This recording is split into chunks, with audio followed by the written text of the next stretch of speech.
السلام علیکم ناظرین، آپ دیکھیں کہ 92 نیوز میں ہوں آرزو خان۔ آئیے شامل کرتے ہیں کچھ رائٹری خبریں۔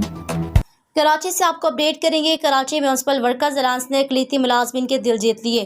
Sindh solid waste management board head office میں اقلیتی ملازمین کے مقدس مقامات کی زیارت، مقدسہ سیالکوٹ کنونشن، ہندو یاترا کے لیے اندازی تمام مزدور یونینز کی مشاورت سے کر دی گئی۔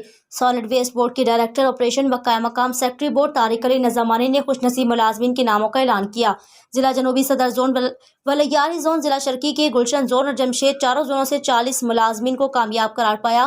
اس موقع پر کراچی میونسپل ورکرز الائنس اور پیپلز لیبر یونین کے صدر میر اکرم بلوچ، آصف تنولی، سردار سمندر گل، گجر اسلم گل، ندیم محمود، مزدور اتحاد لیبر یونین کے صدر پرویز حبیب، جنرل سیکرٹری فلک شیر بوٹا، سیکرٹری اطلاعات عارف عاشق بھٹی، محمد اقبال، مزدور اتحاد لیبر یونین ساؤتھ کے صدر محمد الیاس چشتی، اطلاعات و نشریات محمد اقبال سید، یونائیٹڈ ورکرز یونین جمشید کے صدر چودھری وارث گلناز، جنرل سیکرٹری گل اسلام سجن یونین کے صدر سید ذوالفقار شاہ، عباس احمد ہمخیال یونین ایسٹ کے فرانسس جلال اور دیگر مزدور رہنما موجود۔ پیپلز یونائیٹڈ ورکر یونین کے صدر جاوید بلوچ، محمد انور اور عزیز بلوچ، اس کے علاوہ ندیم ڈرا، محمد ارشاد، دیگر ملازمین بھی موجود۔ شعبہ نشر و اشاعت کراچی میونسپل ورکرز الائنس، سردار سمندر گل، گجر عارف عاشق بھٹی۔